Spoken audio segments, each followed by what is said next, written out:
Muy buenos días. Vamos a continuar con la clase de patología de faringe. El día de hoy vamos a hablar sobre la adenoiditis.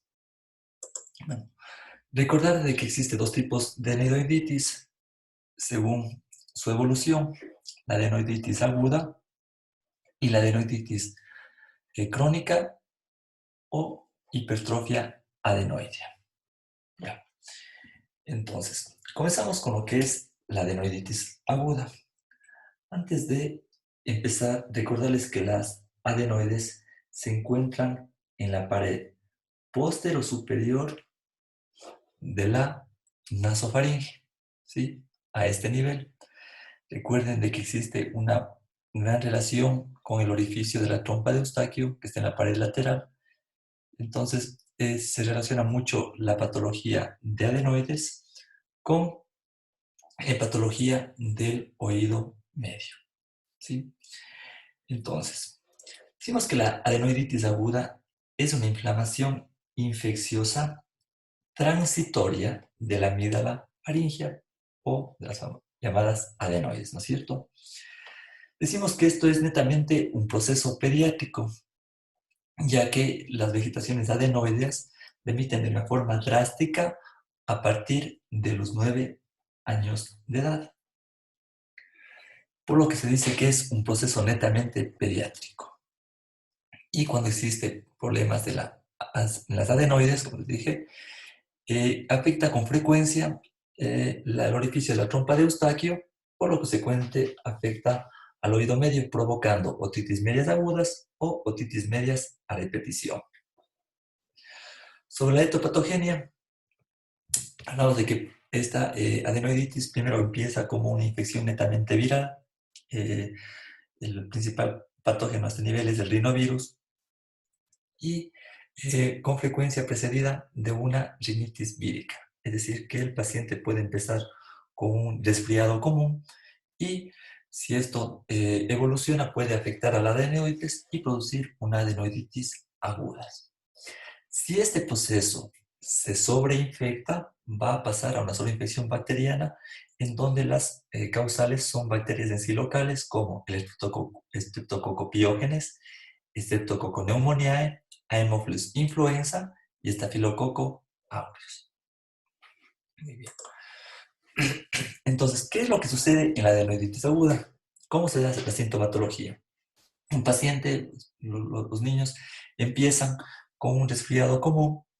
La rinorrea comienza a aumentar, siendo esta fluida en sí transparente, pues está asociado con estornudos. Pero la principal sintomatología que comienzan a presentar sus niños ya es una insuficiencia ventilatoria nasal, por supuesto bilateral, ¿no es cierto? Seguida de una gran congestión nasal, lo que va a provocar una rinolalia. El paciente no habla, habla con la nariz completamente tapada, pudiendo también encontrar algo de febrícula y los ronquidos comienzan a presentarse.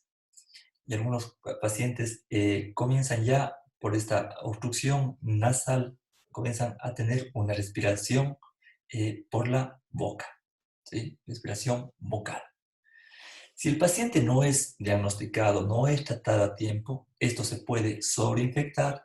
La rinorrea, que era fluida y transparente, pasa a ser una rinorrea amarillenta y verdosa, ¿sí? La sintomatología tiende a empeorar, provocando una insuficiencia respiratoria de mayor intensidad, en sí provocando malestar general. Si hacemos una palpación a nivel cervical, vamos a encontrar adenopatías. El paciente puede referir dolores articulares, sensación de debilidad, porque la alza térmica va a ser más elevada, ¿ya? Y aquí ya vamos a encontrar una gran hipertrofia y lo que puede provocar aumentar los ronquidos y a su vez puede provocar apneas nocturnas, ¿no es cierto? Apneas del sueño. Ahora, para el diagnóstico de esto, a ver, si hacemos nosotros una radiografía en este momento, ¿qué vamos a observar a nivel del cabo? Una hipertrofia adenoidea, ¿sí? Como podemos observar acá, ¿sí? Vemos en la parte inferior que tiene la amplitud normal de la vía respiratoria. Si subimos, vamos ascendiendo, vemos como aquí se estrecha completamente. Entonces, si hacemos una radiografía, vamos a ver una hipertrofia adenoide, ¿ya? Y si hacemos una nasofibro endoscopía nasal, llegamos al área del cabo y vamos a ver también la hipertrofia adenoidea con gran secreción, depende si es vírica, una secreción fluida, o si es bacteriana, una secreción amarilla verdosa. Ahora, si nosotros vemos que esto es un cuadro agudo, que tiene pocos días de evolución, 5 días, casi una semana de evolución, sospechamos de que usted es una adenoiditis aguda. El tratamiento tiene que ser netamente farmacológico, ¿sí? Entonces no podemos asustar a los familiares diciendo que tiene una hipertrofia, que claro, aquí vemos una hipertrofia grado 3, ¿sí? Una hipertrofia amígdala grado 2, grado 3, que muchos médicos al ver esto, ¿qué dicen? Esto es algo quirúrgico. Pero cuando es agudo, esto tiene que ser el tratamiento netamente farmacológico, ¿ok? Entonces, si es una adenoiditis aguda que empieza con un cuadro viral, ¿cierto? Que vemos las características, lo que primero tenemos que hacer es observar los síntomas, cómo van evolucionando y tratar la sintomatología. Por ejemplo, si el paciente está con alza térmica, con malestar general, o analgésico o antiinflamatorio, que puede ser el ibuprofeno, que puede ser el paracetamol. Ustedes ya conocen las dosis por kilo de peso, porque esto es en niños, hay que manejarlos bien. Recuerden, ibuprofeno 10 miligramos por kilo de peso cada 8 horas, que puede ir bastante bien.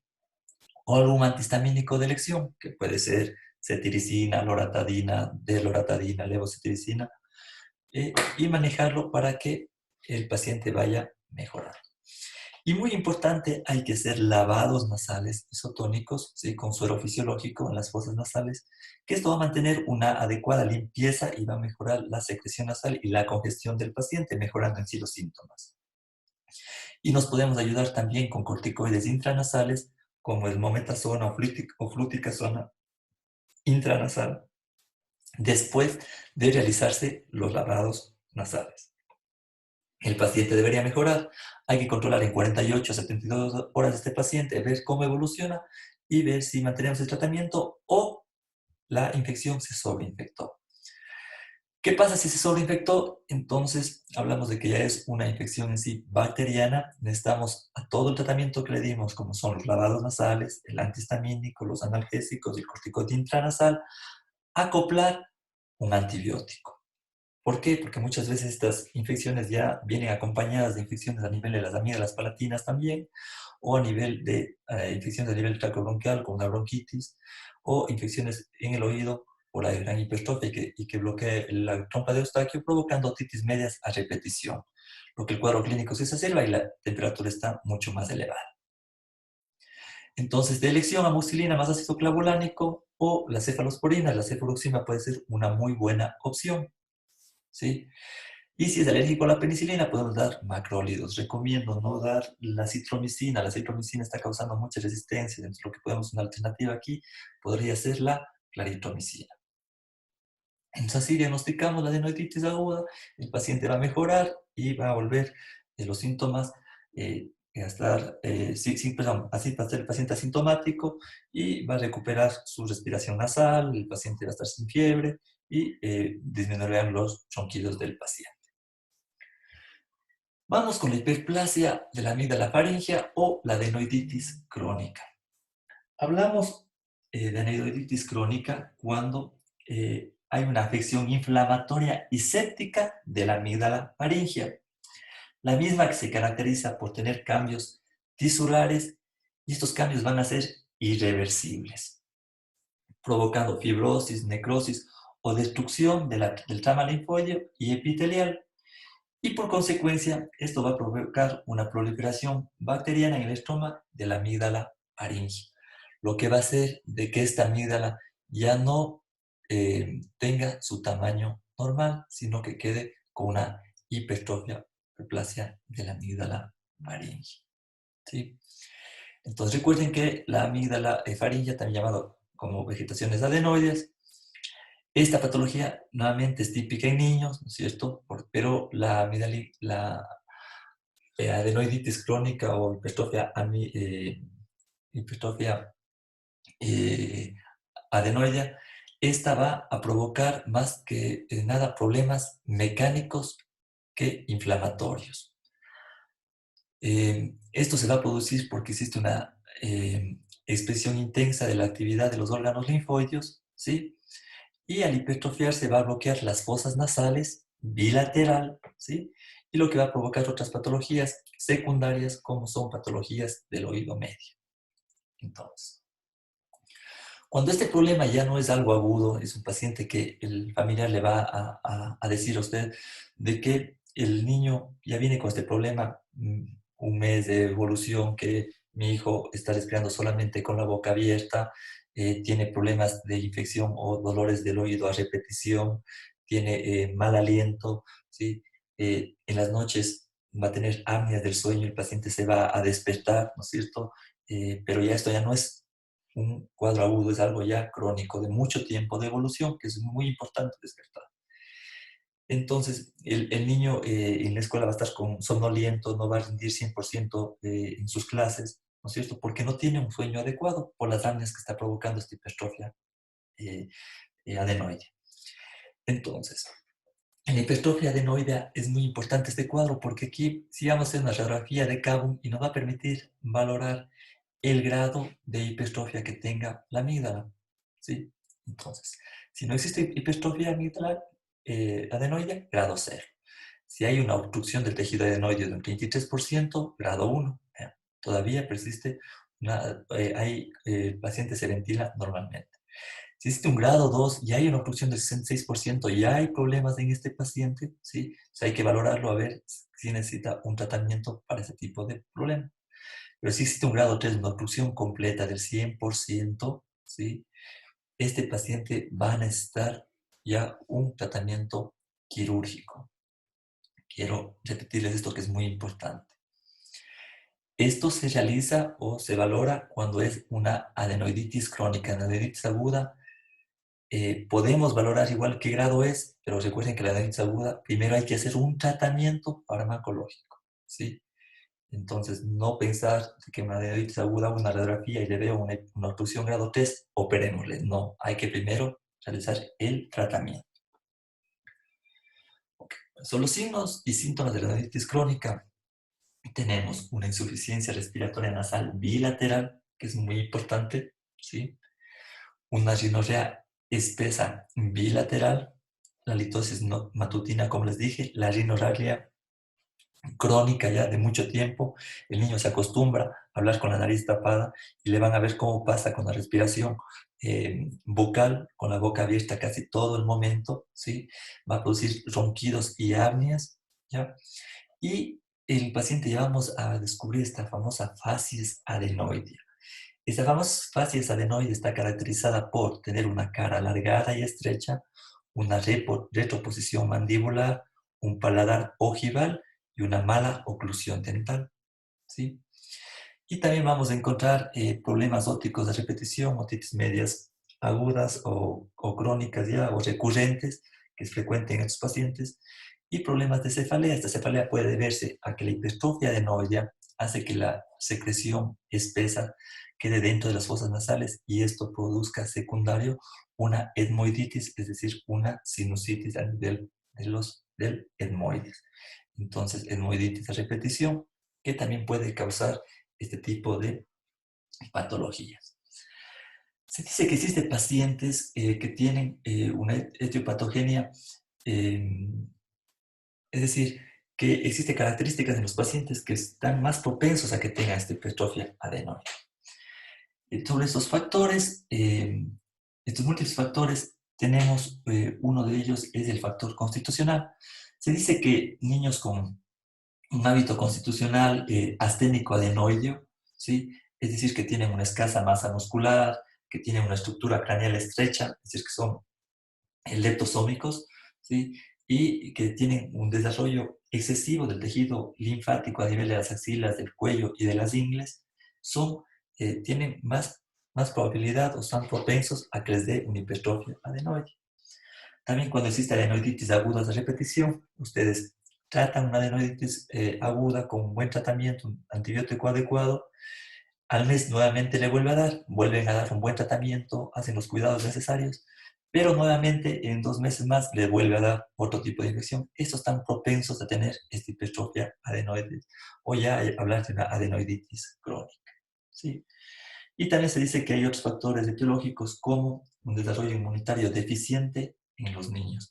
Entonces, eso les puede estar provocando este problema de una hipertrofia adenoide o de adenoiditis crónica. Entonces, recuerden, cuando sospechamos de esto, ¿cómo va a ser el diagnóstico, la exploración?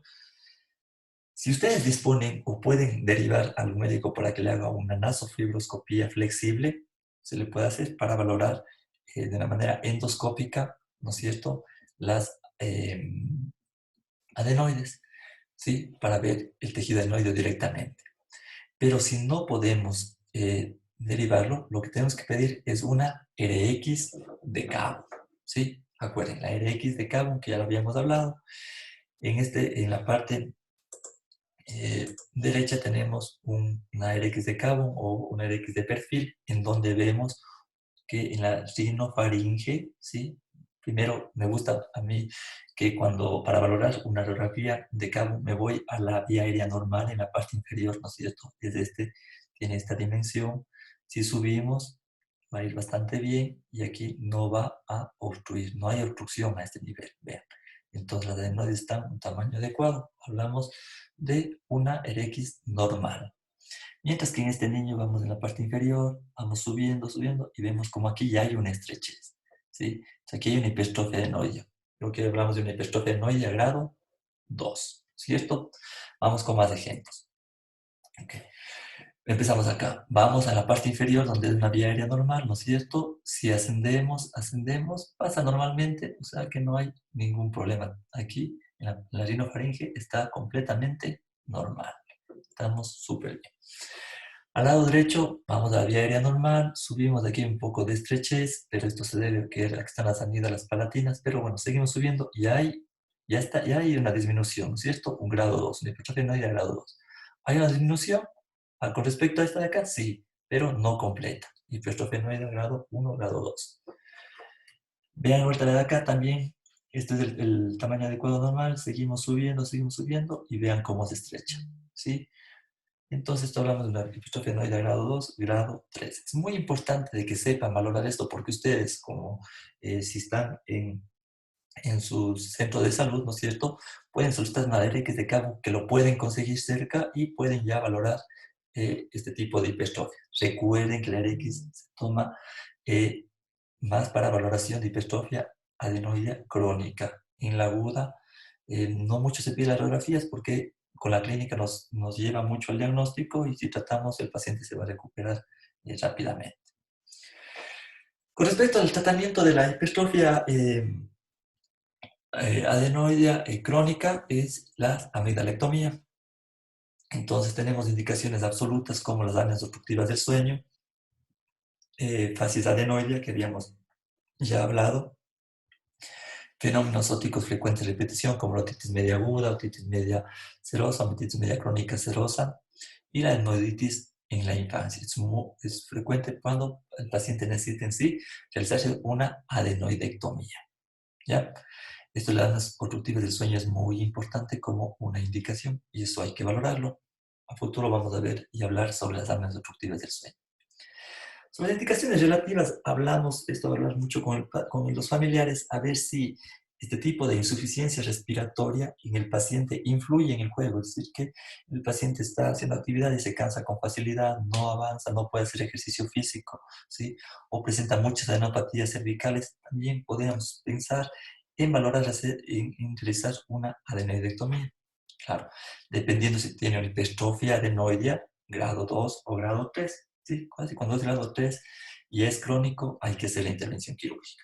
Está contraindicado en hendiduras palatinas o enfermedades sistémicas como problemas de coagulación que puedan dar problemas en el momento de la intervención quirúrgica o algún problema cardíaco también en el paciente. Se recomienda no intervenir a niños menores de 3 años a menos de que sea absolutamente necesario, como una apnea obstructiva del sueño que esté provocando alteraciones muy graves en el niño, ¿sí? Porque durante los 3 primeros años es donde el paciente necesita un desarrollo inmunológico y las adenoides van a a mejorar la producción de sus defensas. Y decimos que a partir de los 9 años se produce una regresión espontánea del volumen de las vegetaciones, por lo que ya no deberían existir adenoides. Algo muy importante es de que si sospechamos de una hipertrofia adenoidea, hay una clínica de hipertrofia adenoidea con obstrucción nasal, con apneas del sueño, con problemas de otitis media repetición, hacer una radiografía y vemos una imagen sospechosa de una hipertrofia adenoidea en el área del cabo, ¿no es cierto? En adultos hay que sospechar en algún problema tumoral. Entonces, él sí necesita realizarse, hay que derivarlo para que le haga una nasoendoscopía, ¿no es cierto? Y ver si necesita hacerse algún tipo de una biopsia a este nivel, ¿ya? Entonces, muy importante en los adultos sospechar o pensar mal para poder diagnosticar. Ok, y con respecto a la adenoidectomía, sí, podemos hacerlo mediante varias técnicas. Se puede hacer mediante legras, ¿sí? Podemos hacer mediante visión endoscópica. Sí, vamos a ver un video que nos preparó una de sus compañeras, excelente video con respecto a este tipo de técnicas. Ok, entonces, vamos, ya. La adenoidectomía por legrado, que es el método estándar, primero se le realiza con anestesia general al paciente, se le duerme completamente. Aquí podemos observar cómo estamos colocando, se coloca el abre boca de Davis. Hay que tener mucho cuidado con la dentadura y con los labios, ¿sí? Para que no cause lesiones. Luego de eso se procede a colocar sondas eh, por la nasofaringe, teniendo mucho cuidado de no provocar sangrados, ¿sí? Se van hasta la orofaringe y lo sacamos con una bayoneta o con una pinza larga, ¿no es cierto? Y las fijamos, ¿para qué? Para que nos permita ver de una mejor manera la nasofaringe con retracción del velo del paladar. Hacemos una inspección con el espejo eh, curvo, ¿sí? Para ver las adenoides. Y también es muy importante aquí, cuando nosotros hacemos la cirugía, hacemos una palpación antes. Utilizamos una legra, ¿no es cierto?, para poder retirar el tejido eh, amigdalino o la cureta de Bregman, ¿sí? Que esta es una asa con borde cortante. Como pueden observar, se ingresa la cureta con mucho cuidado y se le hace un raspado de arriba hacia abajo y vean cómo después hay que retirar el tejido adenoideo que está hipertrófico. Se hace una aspiración del resto sanguinolentos que tenemos para valorar bien cómo está el tejido adenoideo o si existe restos de tejido adenoideo, ¿sí? Aspiramos bien, volvemos a valorar con el espejillo. Para mí la palpación es muy importante en este caso para ver si existe o no más tejido adenoideo. Se vuelve a repetir el procedimiento en caso necesario. Muchas veces en las partes laterales hay sobrantes de tejido adenoideo, lo que tenemos que retirar. Muy importante la valoración con el espejillo para que no queden restos de tejido amigdalino. Se puede, después del legrado, se produce hacer un lavado con solución salina por las fosas nasales para tener una mejor visión del área quirúrgica, ¿sí? Y luego se coloca, ¿no es cierto?, una mechita, una gasa con solución. Podemos ocupar oximetazolina, podemos ocupar también, bueno, lo que se ocupa acá bastante es la oxigenada o sulfato de bismuto, pero eso no tenemos acá.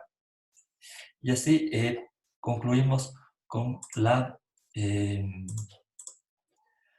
adenoidectomía, que es la que comúnmente se está realizando. Ahora, como han mejorado las técnicas quirúrgicas, ahora se puede hacer una adenoidectomía mediante visión eh, endoscópica, para la cual utilizamos diferentes tipos de instrumentos, ¿sí? Lo que primero nos explican acá, vamos a hablar, uno de lo que se puede utilizar es la electrocauterización con succión. Es un instrumento especial, como pueden ver, la parte media tiene la succión y la parte lateral permite hacer la electrocoagulación y con la visión endoscópica vamos aplicando a todo el tejido adenoideo, ¿sí? Provocando este tipo de electrocoagulación. La verdad, para mí lo que mejor va es la técnica habitual que ya habíamos indicado o esta técnica de aquí con microderibrador. Como pueden observar, hay diferentes tipos, ¿sí? de puntas, como son las cortantes, que son más agresivas, ¿sí? O las de acá que son menos agresivas, que no son tan cortantes. Entonces, nosotros nos permite evaluar eh, qué tipo de instrumento vamos a utilizar, ¿sí? Para no ser tan agresivos podemos ocupar un intermedio. ¿Entendido? Eh, Esto igual con visión endoscópica, eso nos va a permitir ingresar, verle al tejido adenoideo y lo que vamos haciendo es cómo le va comiendo a todo el tejido adenoideo. Es similar a lo que hacemos con la Alegra, pero con una visión directa, ¿sí? Controlamos mejor, vemos de que no, en esta hay menos riesgos de que nos quede tejido adenoideo recidivante, entonces yo pienso que es una de las mejores técnicas, aunque igual puede provocar asimismo sangrados, que es la complicación más grave, pero podemos controlar de una mejor manera el sangrado con visión directa. Y por último, lo que se está ahora también haciendo es la abrasión con radiofrecuencia al cobleito, ¿sí? Que es algo parecido, con visión endoscópica, y lo que nos permite es cómo aplicar la radiofrecuencia delante de las adenoides. Eh, el procedimiento es un poco más demorado, pero nos ayuda bastante. Estas son las técnicas con respecto a las adenoidectomías, un video muy bien realizado.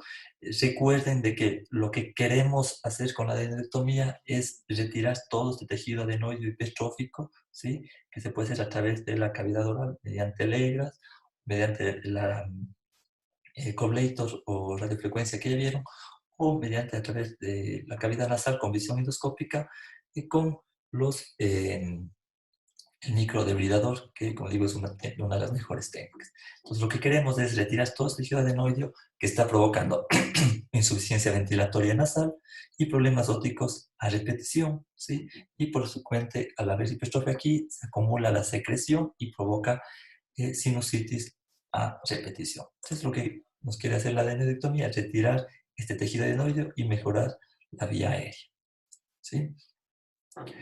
Entonces, sobre las indicaciones ya habíamos hablado, presencia de hipertrofia grado 2 o 3 que provoque una apnea obstructiva del sueño, ¿no es cierto? Una hipertrofia adenoidea que provoque otitis medias a repetición, otitis medias por efusión, otitis media crónica, la adenoiditis crónica y sospecha de una enfermedad maligna. Recuerden del apnea obstructiva del sueño, que es la indicación más frecuente cuando es una hipertrofia adenoidea crónica. Sí, eso es muy importante, chicos, que lo recuerden.